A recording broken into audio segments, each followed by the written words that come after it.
From Miller Park in Milwaukee on a cool, windy, overcast afternoon, this is episode 2 of Baseball Card Illustrated. Hello everyone, this is Bronko. Our friend Kevin is in our makeshift studio getting our cards ready, and I'm doing my impression of Bob Uecker as he opens a radio broadcast of Brewers baseball. You may remember Uecker best as either a Ford C. Frick Award winner or for his portrayal of Harry Doyle in the Major League series of movies. Baseball Card Illustrated is the show about our national pastime illustrated by baseball cards. Miller Park, as you can see here, is celebrating its birthday today, believe it or not. The anniversary of the first game played here back on April 6th, 2001.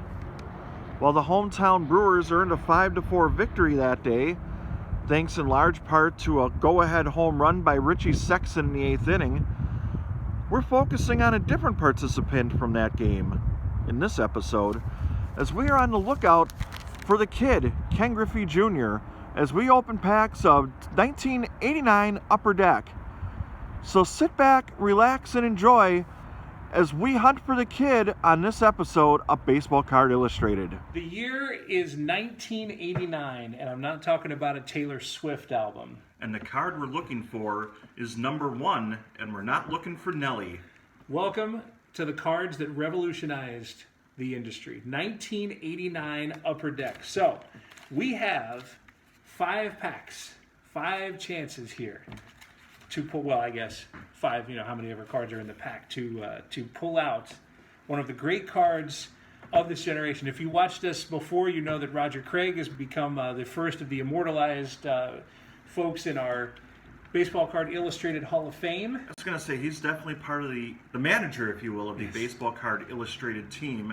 And now we're looking for a star rookie to add to the roster by the name of Ken Griffey Jr. So here we go. I'll make the first rip right there in front of the camera. And here comes 1989 Upper Deck, and the quality on these is amazing. I mean, for its time period, it's just absolutely amazing. So we're just going to go with the very first card up. There's no wax stains. We'll just go with the first card up.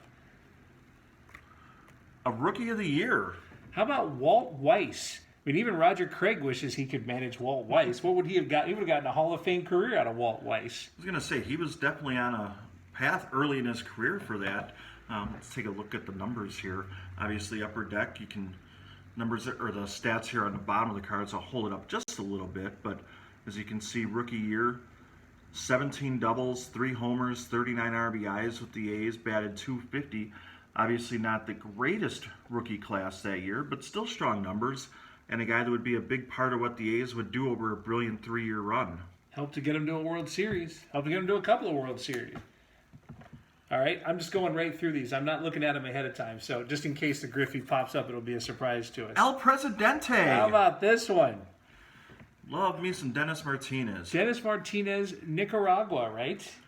When he was with the Braves, he threw what at the time, and I don't know if this is still a record or not, but he threw a shutout with the most hits allowed in a single game against who else? The Milwaukee Brewers. Yeah, imagine that, right?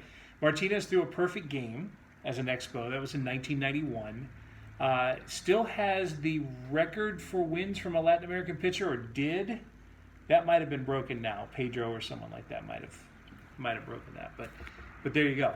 Let's see, the other thing you can see from that is we've seen the home jersey for Montreal before, but we hadn't seen the road nice blue jersey, powder blues, if you will. There's Greg Matthews. And there you go. Thanks for playing. Thank you, Greg Matthews. Kelly Gruber. Okay, this is one because now you're hitting on one of the great teams of 1989, the Blue Jays of '89. This was a team that in the middle of their season moved into a new stadium. They were playing outdoors at Exhibition Stadium still, and Skydome opened up with maybe a month or 2 left in the season, and it was electric. They made the playoffs. And then Jose Canseco hit one into the 17th deck. And that was the end of their season. I'm going to say Kelly Gruber, multi-time All-Star. One of the better players that you probably never really followed or probably didn't collect back then.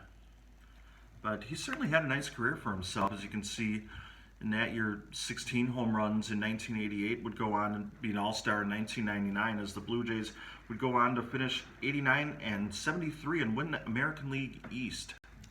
So this is, you did not have the gum with these packs. What you did have were these very fancy-looking movable, it's like Sports Flicks inside of Upper Deck here, the moving logos.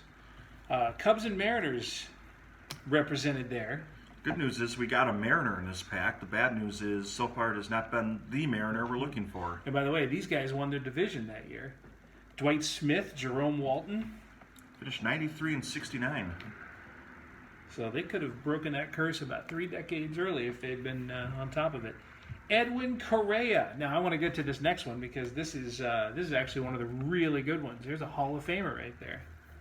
How about Tom Glavine? Tom Glavine. Drafted professionally in 3 sports. I was going to say, known for playing hockey as much as baseball up until, a certain point of a Hall of Fame career. I know that he was drafted professionally in 2 sports, hockey and baseball. He was drafted by the LA Kings. And here's the funny thing about it. So this pitcher right here, we know now in retrospect is one of the greats, right? His stats on the back of this card: 7 and 17 with a 4.56 ERA. So at the time, we're looking at this guy going, yeah, he's going to follow this train of very bad Braves pitchers. But he did lead the South Atlantic League in ERA in the summer of '85. That's I guess that was a sign of things to come. That was it. It just took him a while to get there, right? All right, Mike Stanley. He was a catcher DH type, right? A little first base. Is that an Orioles helmet behind him or the Tampa Bay Buccaneers symbol? I think old Steve Spurrier is trying to catch up with him there. Is that Eddie Murray? Eddie Murray might be in that shot. Take a look here. Maybe it's Mike Devereaux? Wow. That's one for you. Here's another one for you. This would be a rookie of this time. Whoop, disappeared down the edge. That's kind of the way his career went. Yeah, right. We described the last few years in the career of this man, Brian Harvey. He was a huge deal as a closer for the Angels at that time. I gotta say, he came out of nowhere and disappeared almost as fast. Now, who is Brian Harvey as a kid who was a great ball player? Who am I thinking of? Steve Harvey. A pageant judge, Steve Harvey, ladies and gentlemen. Yeah, I thought, is it Chris Harvey? Played at Clemson, I think. Anyway. All right, we're going to let that one stay, and we're bringing this one in. Yes, before all of the Romines of this generation was this Romine, Kevin Romine. He didn't play all 9 positions like Austin did in a game, but he is a Romine. Looks like he's ready to hear a joke or something. Looks kind of bored. Something's going on there. The Red Sox were a division winner in '88 and a division winner in '90, but not so much in '89. Although not bad, only 6 games out of the playoffs that year. It's not bad. Maybe the joke was that they were going to play a playoff game indoors, because that would have been not a real thing at that time outside of Minnesota. Wow, look at this. We have Glavine, and in the same pack, my favorite pitcher. we have Greg Maddux. Your favorite pitcher. Favorite pitcher. Don't even know what you can say about Greg Maddux that people don't know. Maybe point out that he was a pretty avid golfer. Oh, yeah? But obviously the results on the mound certainly speak for themselves. And as you were telling me the other day, there's a statistic for Greg Maddux. Oh, he fell behind 3-0 on... Oh, I don't even remember the number of batters. I don't remember what it was either, but... It 3-0 on... It was fewer than 20 hitters in his career, and most of them were intentional walks. Basically, it only happened a couple of times in his whole career. Let's say if it went 3-0, it's because he wanted it to go 3-0. So I think my favorite Greg Maddux stat that people, or the fact that people don't know, is that his high school scouting reports were terrible. Scouts went to watch him in high school, and they did not like him. He was small. He didn't throw hard. He was throwing to spots. They thought that his type of pitcher would not succeed in the big leagues. So all of the scouts were wrong. Let's say, and you look at the early season or early career results here, And first year, 6 games, 5 starts, hard to make too much of that. 6-14, much like Lavin that we just talked about, an ERA of 5.61. Maybe the scouts were right. And then 1988 happened and everything after that. 18-8 with the Cubs in 88, 3.18 ERA, and then Cy Young Awards, Gold Gloves, and apparently was the youngest player in NL in 1987 and the youngest since Rick James. Rick James? Rick James. So there's your random Greg Maddux fact. It's a celebration. All right, here's Alan Trammell in the, what do they refer to as, the collector's choice. This is one of the things that Upper Deck did really well was they revolutionized everything, right? Higher quality stock for the cards, higher quality photos, nice photos on the back. But this is a Diamond King. I was just about to say, you look at this and it's a Diamond King with 2 photos instead of just the one, but it's the same premise. It is literally lifted right from Diamond King. It has to be. I mean, it looks just like that. Alan Trammell, Diamond King / Collector's Choice. So while you have a little fun with that, we'll finish out this pack here with Kirk McCaskill. We've got Steve Farr, who is digging way down deep after that pitch. There's our Diamond King of Alan Trammell again. The folks at the Donruss Corporation are very happy with what we're doing here. And by the way, in case you're missing the true 80s mustaches, they were not all the way gone. They were still around. And then Bobby Meacham. Wow. 8 career homers here for Bobby Meacham to finish her out. But I mean, look at that. That's an action photo. He's picking a ground ball off the ground. Actually, I think he's fielding the logo. He's Hey, wait a minute. Is that what happened to them? Because they were pretty bad for another couple of years until, really the whole Don Mattingly era, they were not great. That's the weird thing is as a team, they were not a great team. So there's your first pack of 1989 Upper Deck. No Griffey, but we did come up with a couple of Hall of Famers. And a Diamond King. And the Diamond King of Alan Trammell. Let's let you soak that in for a minute. There it is. Everything old is new again. And we'll let Roger Craig here talk to this pack and see if we can't come up with a Ken Griffey Jr. here on Baseball Card Illustrated. If he could coax a good record out of the Giants back then he can help get us a Griffey. There are several statues outside of Miller Park, including this one of the voice of the Brewers, Bob Uecker. Mr. Baseball is also honored inside the stadium with a statue dedicating his spot in the front row. But now it's time to get up, and get out of here and open more cards here on Baseball Card Illustrated. The quest for Griffey continues as we roll on Baseball Card Illustrated Pack 2. Pack 2 of 1989 Upper Deck. Remember how these cards were? You had to know somebody who knew somebody to get these cards? Not only that, they were $1, and tops I think at the time was 50 cents. So even if you knew somebody that knew somebody, it's do I really want to pay $1 for them? Right. Well, yeah, you did. You did, because it turns out they held up a little bit better. All right, so here's your stack of cards, and we're going to start things off with Mike Pagliarulo, who thankfully is not trying to field the Yankees logo. That ball is there, but I don't think that's a real good path to that ball, is it? I was going to say, it looks like they just had everybody assume this kind of pose, and they took the same photo of everybody. Are we sure that that's not... Bobby Meacham? Let's see if we can find Bobby Meacham. If you're a Yankees infielder, you're trying to take that ground... You know what it is? Pagliarulo has that ground ball. Meacham wants it. It's I want that ball. All right. Let's pull our logos out first, because they have logos in these packs. Mike Pagliarulo goes there. Here are your logos. Philadelphia Phillies. How the Phillies look in 1989? Oh, we got 2 of the same one. That's got to be a sign. Unfortunately for the Phillies, it was not, as they went 67 and 95. There's a name for you. That's a great last name. Unfortunately, not the right first name. Did not get the genes of his brother, but he did have a little bit of a major league career.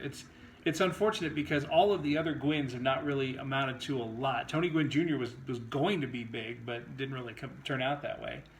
And then there's Chris Gwynn. Well, part of the problem is he's a Dodger. Right state. Yeah, Tony basically was not going to allow that to happen. Chris is younger brother of Padres Tony Gwynn. He was a first-round pick. Ladies and gentlemen, Mr. Henry Cotto. I'm guessing not an infielder since he's not reaching down to... I think he was an outfielder, or he was an outfielder. You can see it there on the card, but it almost looks like he's a pitcher taking a throw back from the catcher. Right. Like, this is the bizarro Ken Griffey Jr. thing we got going on here. Right, we have all these different Mariners and different poses. We got a Mariners outfielder, we got a Mariners logo, we got everything we'd want except the player we want. We're hitting all around this thing, which is probably a good thing. Now, here's a fun story for you. Here's a man named Ernie, I'm going to take this one out here, Ernie Riles. Former Brewer. Oh, he was a Brewer, that's right. So, you know the significance baseball card-wise of Ernie Riles. They could not figure out how to spell his name. Ernie Riles was spelled, if I'm not mistaken, 4 different ways on baseball cards. There was that spelling that you see, E-R-N-I-E, then there was an A, E-A-R-N-I-E, and then there was Ernest and Ernest, the 2 different ways that you could spell that. So, depending on what year, you think it was just to get rid of bad stats? That was Ernest Riles that hit $180 last year. Ernie Riles bats 280. Yeah. Ernie hacks on 2-0. Just saying. Floyd Bannister. I think the biggest thing going on with Floyd Bannister is that somehow Floyd Bannister is still playing in 1989. Because I'm pretty sure Floyd Bannister was playing in 1959. Well, look at that sellout crowd that he's performing in front of. I think are we in Chicago here? That would be my guess, is that would be the old Comiskey Park. So there's another Donruss parallel. You know, we showed you in a previous pack this parallel where the Diamond King was an upper deck photo that basically looked just like a Diamond King. A lot of the old Donruss photos in the first year or two of their existence were all at the same stadium. They were all at Comiskey Park. And the reasoning was you could go to Wrigley Field for the National League and Comiskey for the American. So I think Upper Deck was using the same rules. I think Upper Deck might just be Donruss 2, Electric Boogaloo.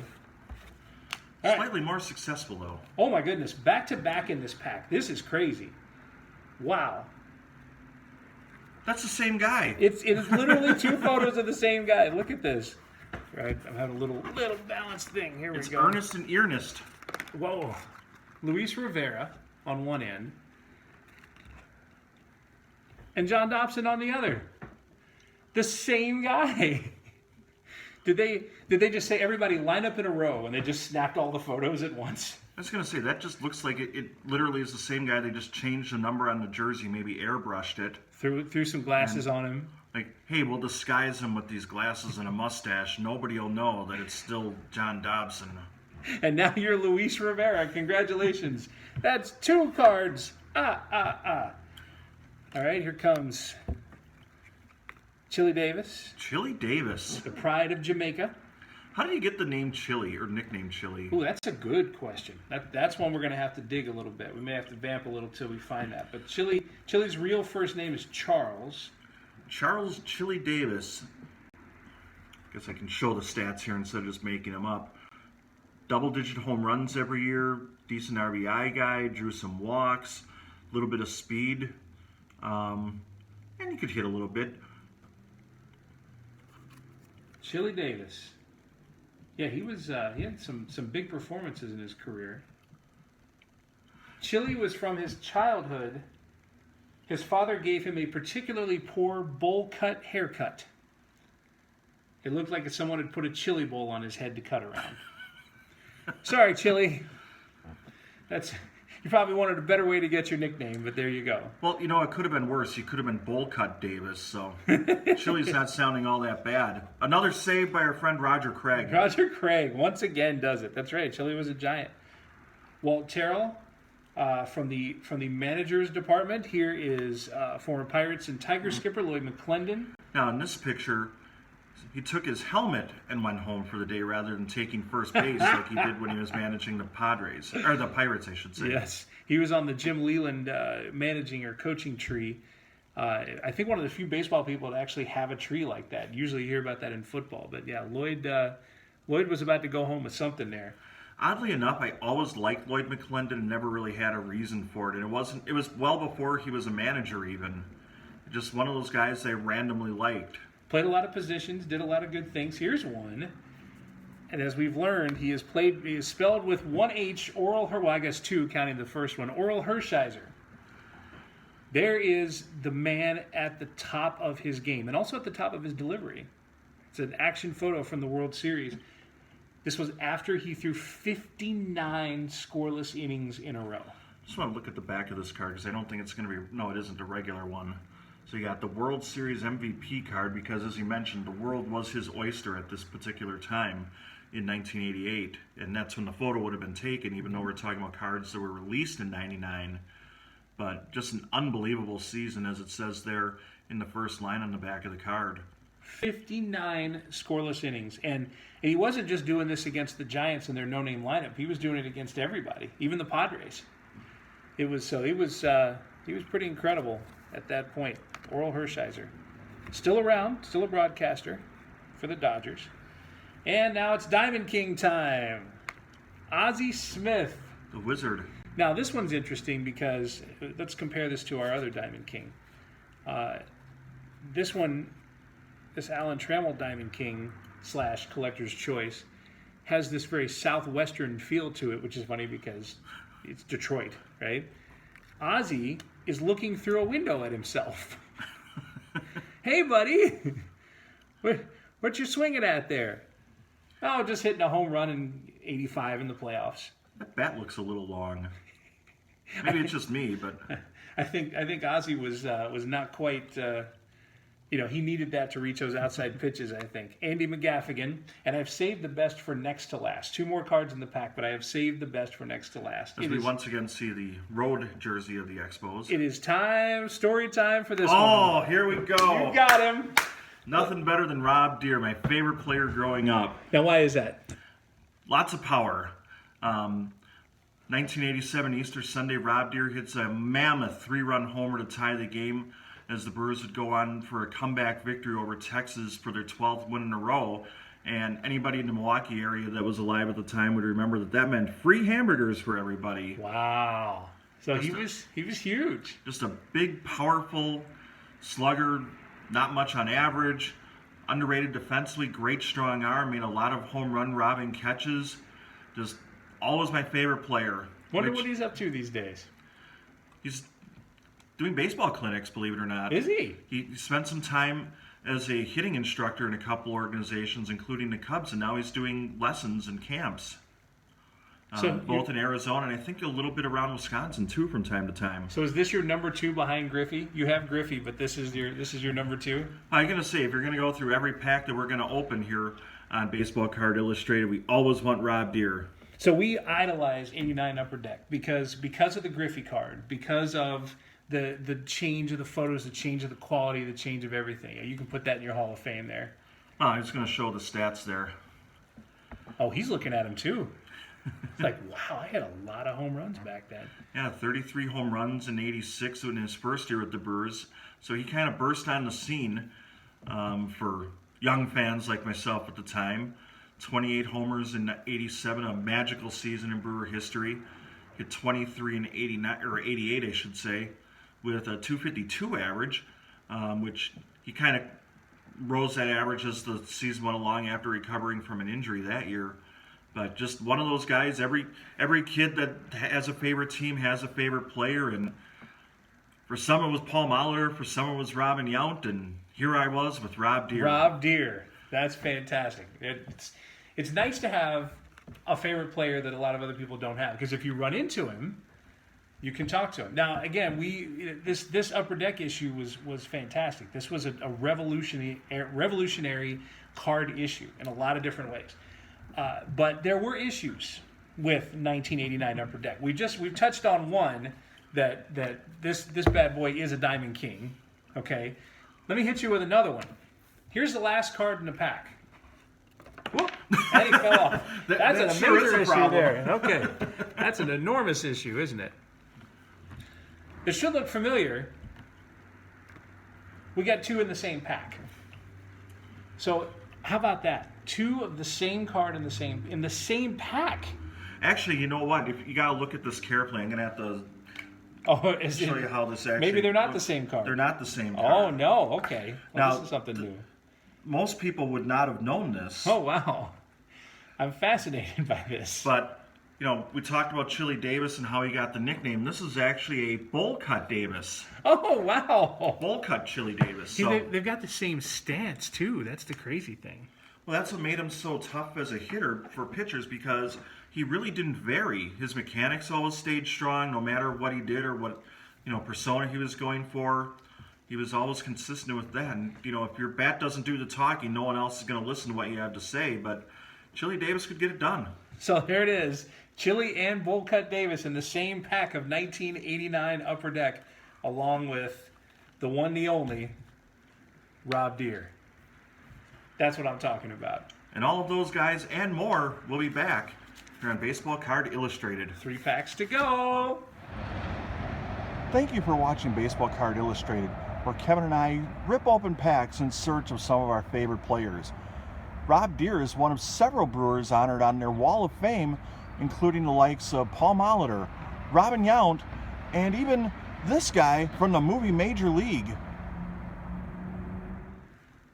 Welcome back, Baseball Card Illustrated. We are opening up packs of 1989 Upper Deck in the search for the holy grail of the decade.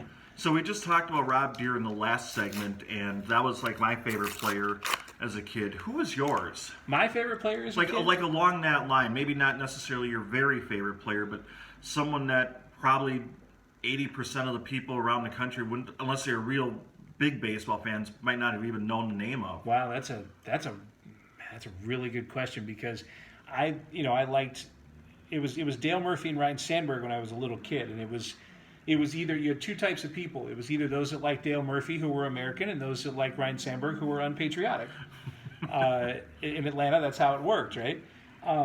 Man, I have to think about that for later, because I know we talked about this in an earlier edition, but could it be Mark Langston? Oh, actually, that's probably it. Langston was. I always had a thing for left-handed pitchers. Steve Carlton, of course, from when I was like really, really little. But the first dominant left-handed pitcher when I was actually able to relate was probably Mark Langston, and he was a guy who was striking out more than 200 guys a year, and he pitched for the Mariners, which means he couldn't face the worst offense in the league. So it's kind of tough. Okay, here we go. We begin pack 3 with Mario Diaz. Another Mariner. Yep, it's not Ken Griffey Jr., but I think it might be Harold Reynolds disguised as a right-handed hitter. Wait, Harold Reynolds was a switch hitter, wasn't he? Is that right? I have to look that up. Not 100% sure. Because, that could absolutely be Harold Reynolds.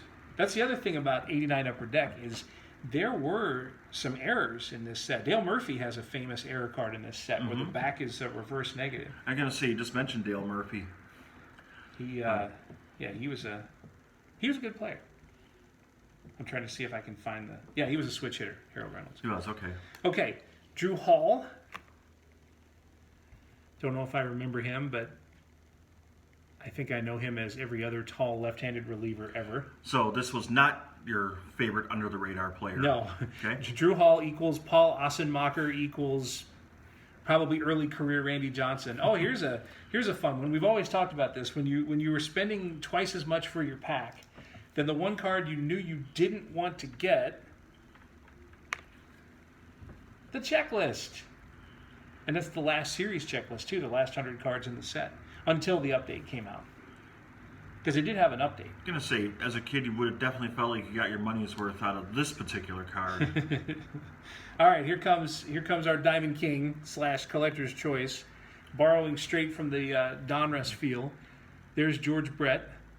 Now, you know exactly where I'm going with this. What strikes you about this card? He's hitting left-handed. And as we all know from the great game RBI Baseball, it's right-handed hitting George Brett that did all the damage at the plate. One of the most unstoppable characters in the history of video games is right-handed George Brett. And here on his Diamond King card, as it were, he's batting left-handed. He's batting left-handed. So they actually thought outside the box to put him with a left-handed batting stance. I feel like I'm watching Ricky Fowler hit golf balls left-handed out of his garage or whatever it was. So maybe we've been a little bit too harsh on Upper Deck with the Collector's Choice cars by saying that they just seem like a knockoff of a Diamond King. Because clearly Diamond King would have made him right-handed. Yeah, so they really put some extra work to make him a left-handed hitter there. Mike Boddicker. That's another one of those names where you're like, is this 1989 or 79? Let's see. Look, how long have you been with the Red Sox at this point? I don't know if you'll have full stats. Is the only problem. So he went over to Boston in 1988. Oh wow! After some pretty successful years with the Orioles, a 20-win season in 1984. Struggled a little bit his last 3 years when you look at the ERA, but still about a 500 pitcher. He's workable for a team that was trying to do some things. All right, here's Dave Stapleton. Do you know what his claim to fame was? No. That I think he played Major League Baseball. Good news, he did. He played in 10 games between 1987 and 1988. Made his debut at Yankee Stadium and got credit for a 6-4 win with 3 1/3 scoreless innings in relief. Dave Stapleton, ladies and gentlemen. And that is more than most people will ever know about Dave Stapleton. Here come your logos. Are they right-handed or left-handed hitting? I think there's one of each. Oh, wow. And once again, we have duplication. We have two Astros logos. 2 of them. That's one for each of us. we can split them up. All right, here comes... We'll pull Diamond King George Brett out of there. Here comes Don Robinson. Not to be confused with any of the other Robinsons that we've found. Wonder what Roger Craig is thinking about Don Robinson right about now. He's thinking, can we turn every one of these pitchers into Rick Russell? I'll let you move on to the next car. I'll point out Don Robinson was 10-5 in 1988 for the Giants with a 2.45 ERA. Mike Dunn. That's an unfortunate name because it's easy for us to move on. He's done. Wally Joyner. Now, what you'll notice here, we talked about this in a previous edition. Left-handed batter. Left-handed batter. He actually was a left-handed batter, but no batting gloves. Yeah, they're still the no batting gloves. But he's not watching himself like Ozzie Smith did. He must have really fouled that pitch off. That's my thought, as he's looking at that like, why would he hit the ball all the way over there? Either that or he's wondering, didn't I already pose for a Diamond Kings card? Right? And here's the crazy part. We've had George Brett, Diamond King. We've had Wally Joyner, Diamond King. And now Kirk Gibson, Diamond King. And this, to me, is the biggest oversight in the entire 1989 Upper Deck series. The easiest oversight. Kirk Gibson, when I say the words Kirk Gibson, there is an image that comes to your mind. Here's a hint. He is not wearing a glove, and a bat is not in his hand in these 2 photos. I got it. It's when he was managing the Arizona Diamondbacks in the 2000... No, okay, that's not it. Did he ever do anything else in the playoffs? He was with the Tigers, right? He was with the in Tigers. In 84. He won a World Series with the Tigers in 84. That's got to be it. It couldn't be anything else as like a Dodger or anything. No, there was no dramatics with him as a Dodger. How in the world, even back then, do you not have the still of him doing the fist, whatever? It's not a fist pump. It was like a fist pull. Yeah, a pull or whatever. Yeah, where he's going around second base, having hit one of the biggest home runs in World Series history. The only thing I can think of is maybe they made this card before that would have happened. But don't you go back into production like, hey, we got to do something different here? Yeah. Unless they had like that picture on the actual card, which they don't. There's no reason that you wouldn't have that celebration. I mean, this set was produced late enough to have Orel Hershiser in action in the World Series. Good point. Why couldn't you have the fist pull of Kirk Gibson? And by the way, this pack is a glass case of emotion. We've got the 1988 World Series hero and the 1986 World Series GOAT, and I don't mean greatest of all time. Okay, so there's so much wrong here. First of all, it's jarring to see him with a Royals jersey. Yes. We'll start there. When did that happen? Was he trying to hide? Like, what happened here? And, of course, you feel bad because Buckner literally had threats and so on. But unfortunately, for the nearly 3,000 hits, for the good defense, for all the stuff he did in his career, he'll always have that one moment. I gotta say, and I think the one thing that should be pointed out is him and the Red Sox and most Red Sox fans have made peace with things in more recent times, but certainly a very memorable era, and not necessarily in a good way for Mr. Buckner. All right, so and they clearly won't have the batting stats on the back. Baseball card. As a relief pitcher, you Can would we have maybe get one at through the bat wickets every card 2 with years, Buckner? especially in the role in which he would That have would be pitched. terrible. And also Goose probably Gossage. a collector's item. It's not like he was a long reliever. But speaking of that, very, I very did end of his get career. autographs of Bill Buckner and Mookie Wilson on an 8x10 of that play. Seriously? Yeah. And Buckner signed it. And he signed it, yeah. Very good sport. To be perfectly honest, back in the day, I used to go to Old County Stadium and get autographs before the games when players would come into the stadium and everything. And Bill Buckner was one of the nicest guys. Really? Always signed everything for everybody. Really polite, would talk with you instead of just either scribbling a name or just walking on by. Wow. So in retrospect, even though I kind of remember little me wanting the Mets to win that World Series, I was kind of happy about how things played out. He really was a nice guy, and you really felt bad for him as a result of getting a chance to have a brush with him in passing through the years that happened to him. Since we're talking, apparently this is all the World Series greats of the last decade. Now here's another he played for them moment. Goose Gossage was a Cub? That one I remember. Okay. Not only was Goose Gossage a Cub, Goose Gossage, the Cub, is wearing a batting helmet. When would that happen?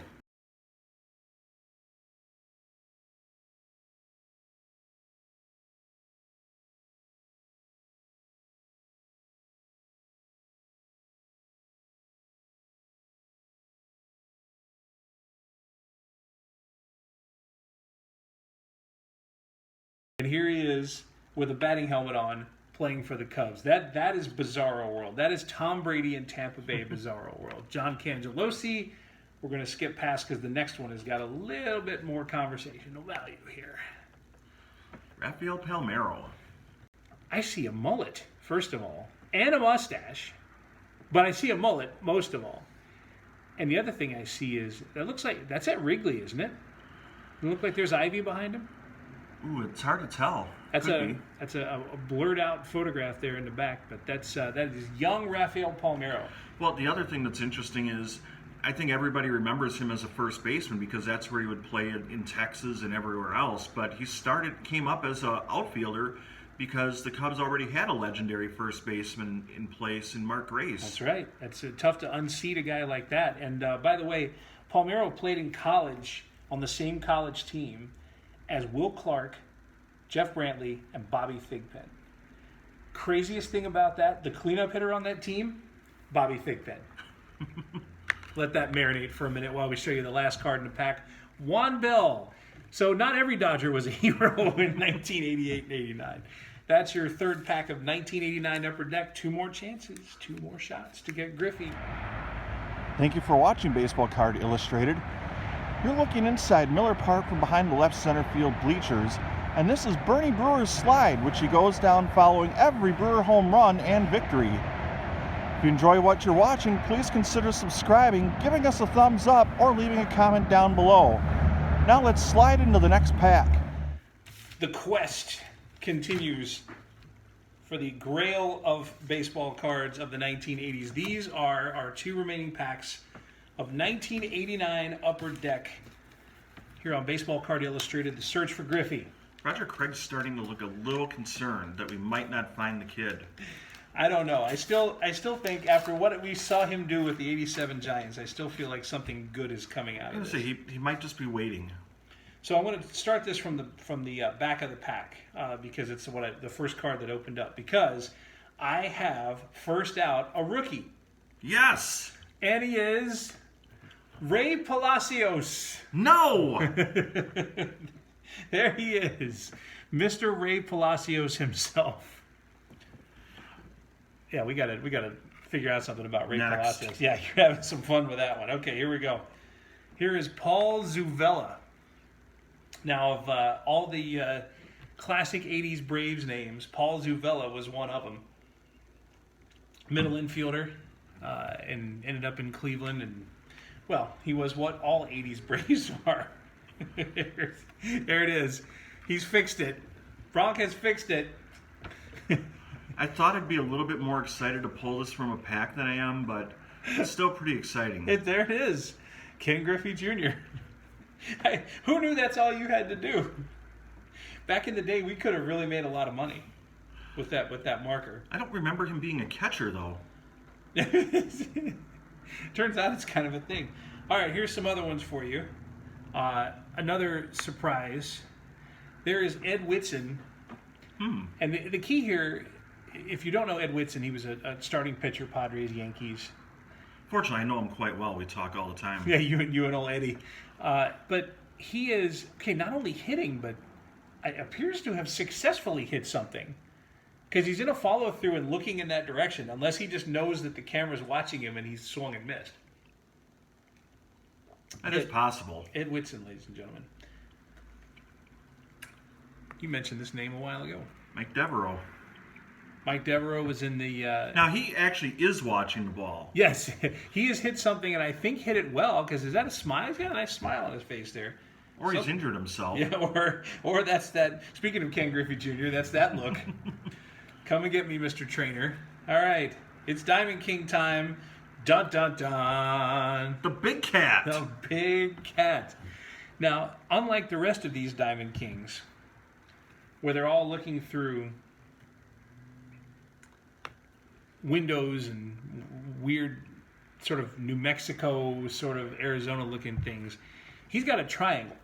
And my thought is that maybe is that a Canadian thing? Does that translate from like a Canadian thing? It still looks like it's in the desert Southwest, though, doesn't it?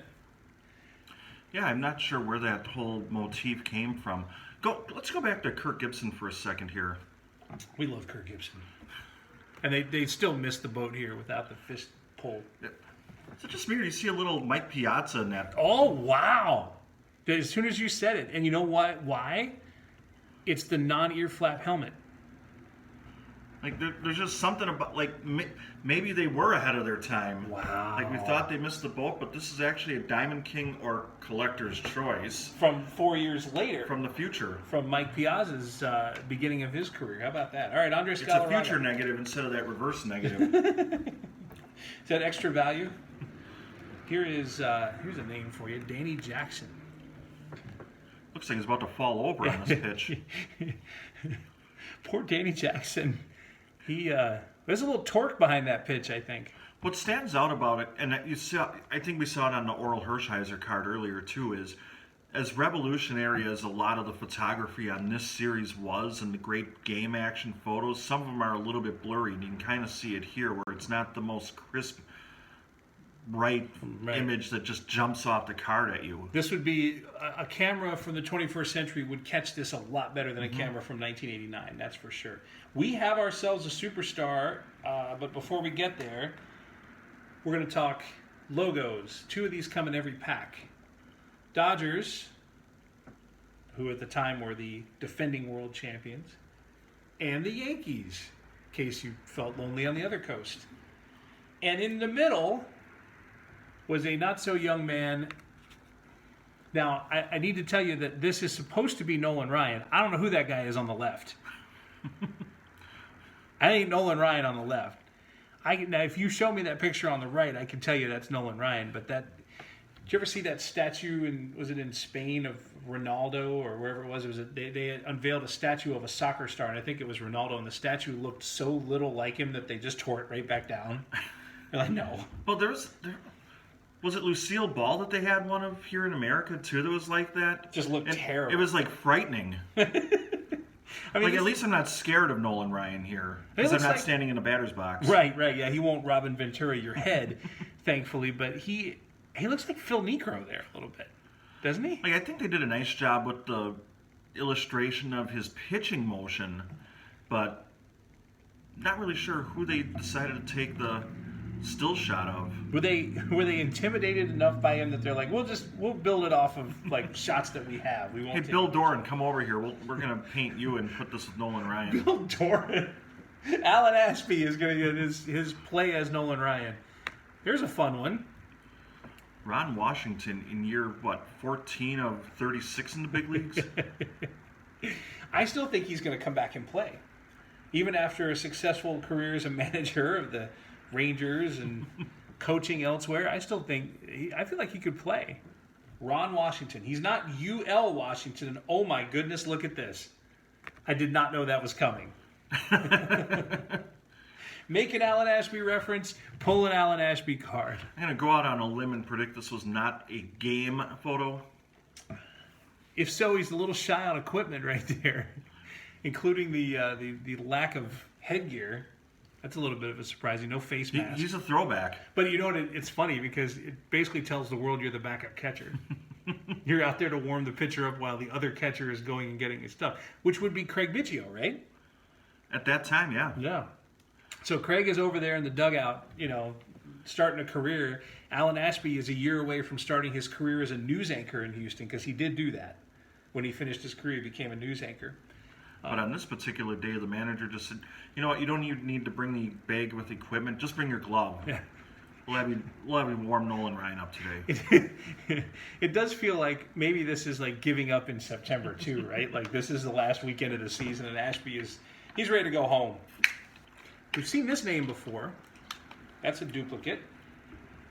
Kevin Romine. Here's a Brewer for you. How about Greg Brock? One of my least favorites, and I don't even have a good reason for it. My best friend as a kid and I just did not like Greg Brock. Greg Brock was not your guy. Well, let's see what his numbers have added up to.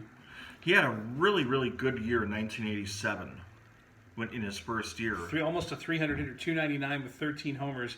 That was with the Brewers, and then the second year with the Brewers in 88. Not quite as well. I'm seeing a 212 with 6 homers. 212. 212 indeed. And not that kind of 212, not the motivational speech where the extra degree gets you to 212 and turns water into steam. This 212 turns you into an ex-major leaguer. Yeah, he was lacking steam and could have used an extra degree or two on that batting average. A little more star power here. Hey, it's another Diamond King. That's the non-variant version. This is a 700-card set, and we're getting all kinds of duplication. I thought we had 2 of the same card in a pack, but it turned out it was Chili Davis and Bowl Cut Davis. Mm-hmm. And now we got the Diamond King and the Collector's Choice card. That's fascinating to me. Now, I have a few things about this one, too. It's nice to see Tim Raines, first of all, who's finally enshrined in the Hall of Fame. They finally got that one right. But the thing that I don't understand about this photo, let's see if it's fixed on the back before I say anything. Well, it's a little better. Okay, if you're going to catch that actually looks like a starting lineup, except he's catching a fly ball there instead of stealing a base. Which, if you have Tim Raines, if you could think of Tim Raines for anything whatsoever, wouldn't that be it? Would it be him stealing a base? Like, shouldn't the front photo be him stealing a base? Like, this is him. I mean, his uniform's not even dirty. He hasn't even tried to steal a base at this point. That kind of looks like we just lost our 7th game in a row, and we're ready to call it a road trip and go home. Don August. He was also we talked about Bill Schroeder on a different edition. Don August was another player that was at a youth baseball camp that I was at. He's still in the area. Yeah, still in the Milwaukee area and still pitching, I think, for one of these semi-pro leagues. And he's I believe a JV baseball coach at a local high school. Amazing. All right. And now, if you would like to know what the 80s were like, if you were not around for the 80s and you'd like to know what the 80s were like in a single pitching motion, I bring you Bruce Ruffin. Here is a 6'6" guy scrunched up into 6'1". He's got the mustache. He's there's a little bit of a raptor thing going on there with the hands. I feel like he's not going to throw the baseball so much as attack you with his raptor hands. And then the best part is there is a back of that card that's just as good. Kurt Bavacqua, he is not. That's a reference for you. One of the greatest baseball cards ever, 1976, I believe. Kurt Bavacqua won the bubblegum blowing championship, and they caught a picture of him at full bubble with a measuring stick, measuring the bubble, and that became a baseball card. It's one of my favorite cards, literally ever. That would not have won the contest. I was going to say, that wouldn't get you out of the first round. So that is pack 4. 4 packs in the books, and still no Griffey Jr. Waiting for this bad boy to yield us the Holy Grail. Come on, Roger Craig. Babe. Let's get one of these Griffies. He swings, and there it is. With that call, Bob Uecker announced to Brewer fans everywhere that Robin Yount had collected career hit number 3,000 with a single into right center in 1992 against Jose Mesa. Robin Yount was the American League MVP in 1989 and the first player I knew growing up to be called the Kid. Let's see if we can find this kid or that Griffey guy in our final pack of 1989 Upper Deck here on Baseball Card Illustrated. Baseball Card Illustrated. This is our last hope for Ken Griffey Jr. 1989 Upper Deck. We have opened up 4 packs. We have gotten Diamond Kings. We have gotten players with raptor hands. We got all kinds of stuff going on. We got There's logos. even some logos. Now we're going to spread some logos for good luck. There you go. Roger Craig told us to do this when we went for a mound visit. And got to have the M's right here. Yeah, put that there. Right there. That's the one we're looking. Whoops. Almost. Somewhere. That's the one we're looking for. Perfect. Nope, not. Well, hopefully we get it. It's slippery, just like getting that Griffey There we card. go. There it is. Okay. So attempting to get this Ken Griffey Jr. card, and we are opening the last pack. Here we go. And a player favorite here on Baseball Card Illustrated is the first card out of the pack. It is Devon White. I'm going to take these other ones off here. Hustling outfielder Devon White.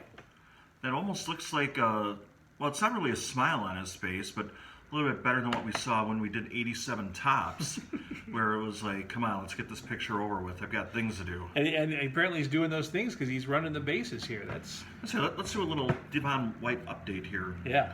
So in 87, he batted .263 with 24 homers, 87 RBIs, and 32 stolen bases.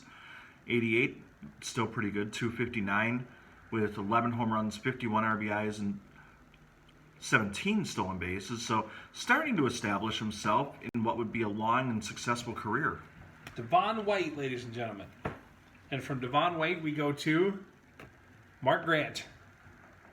He is ready to pitch, although it looks like, is it raining behind him? It almost looks like they're turning the lights off in the stadium.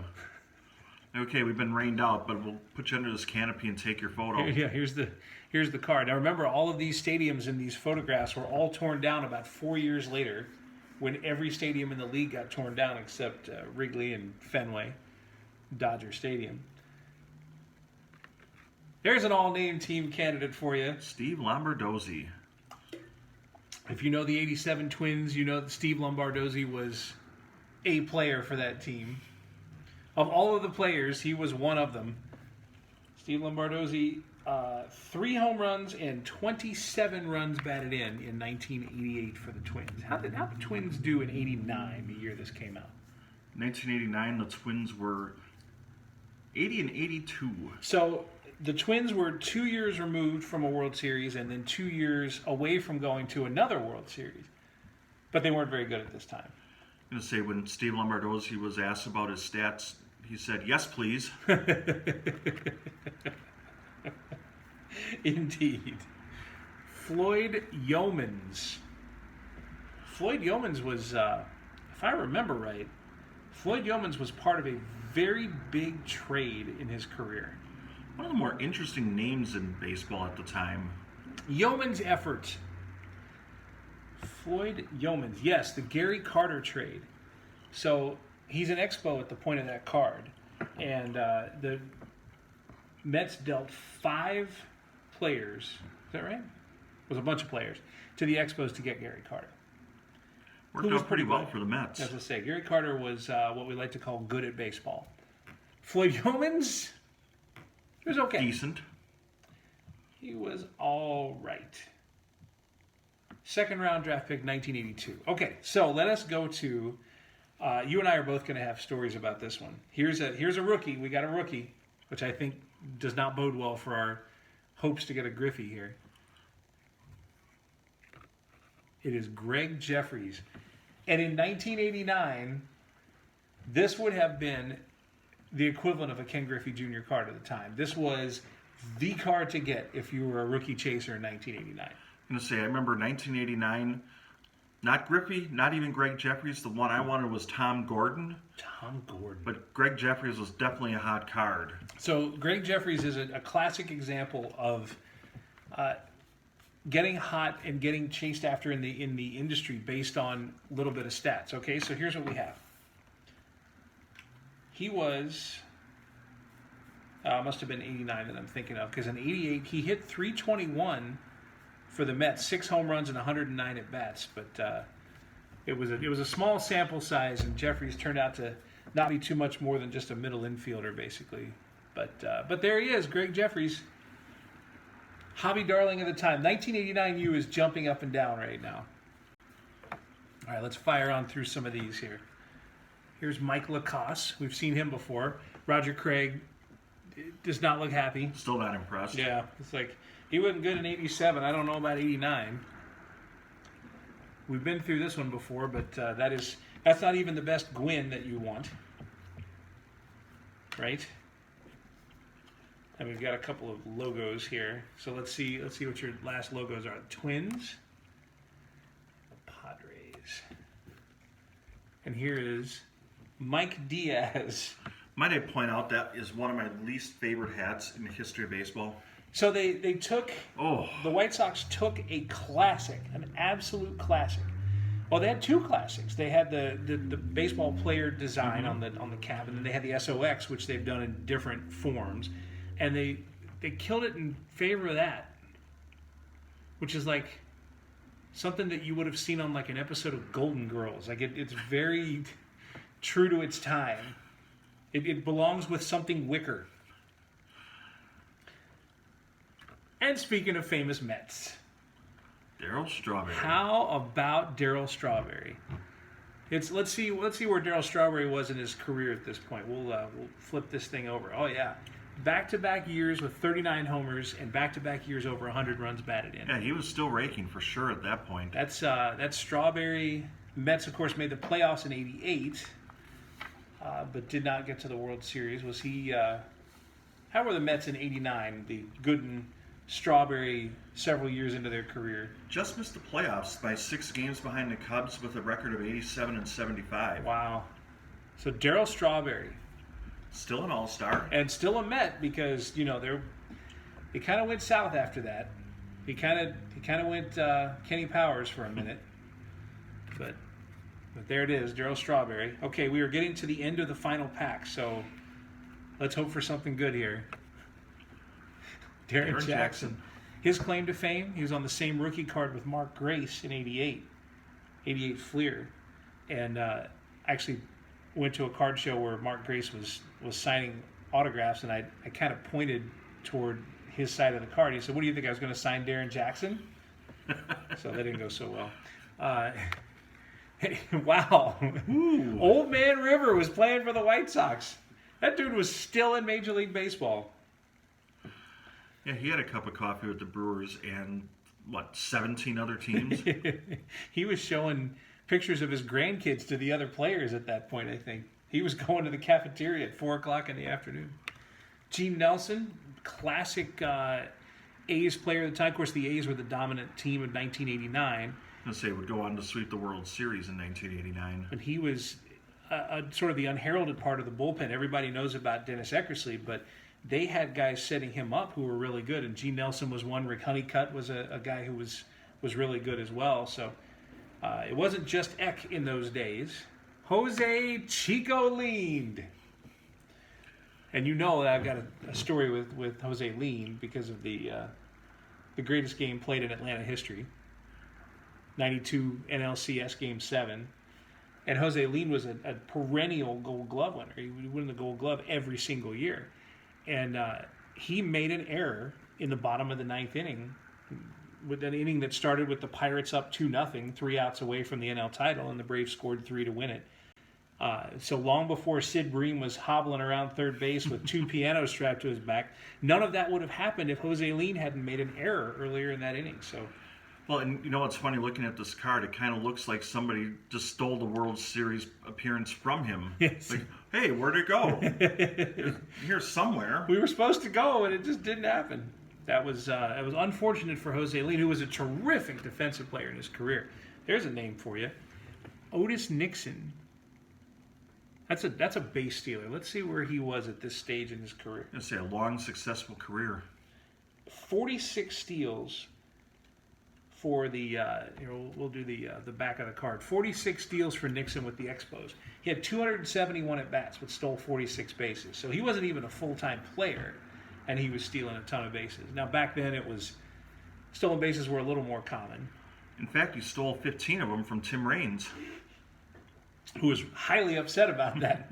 He's like, I could have had 100 if you hadn't stolen 15. Maybe that's why Tim Raines was a little upset on that one card. Yeah, he's like, I missed some things. Hey, the opposite of being upset is what Tom Brookins is. Unfortunately, this signifies, Tom Brookins, that we've come to the end of Pack 5 with no Griffey. We came out with some great things here. Some fun cards to talk about, some Diamond Kings. Well, that's the Collector's Choice Trammel, not the Diamond King Trammel. We came out with some terrific cards, but unfortunately did not end up with the Holy Grail. We did get Tom Glavine and Greg Maddux. But if you have a story about getting the real Ken Griffey Jr. rookie card, feel free to share a comment below of anything you remember from it. 5 packs of 1989 Upper Deck. What a trip down memory lane. That was absolutely a blast, and it just means that the next pack will be the one with Griffey. We'll have to go seek those out at a future time. Thank you for joining us for this edition of Baseball Card Illustrated. If you enjoyed our look at 1989 Upper Deck, please hit the like button and move us into your starting lineup by subscribing. On behalf of Kevin, Bowl Cut Davis, and Fake Griffey Jr. from Miller Park, this is Bronko. Please join us next week when we take a look at all the great mustaches of 1984 Topps. In the words of Yount, so long, everybody. You've been watching Baseball Card Illustrated from Miller Park.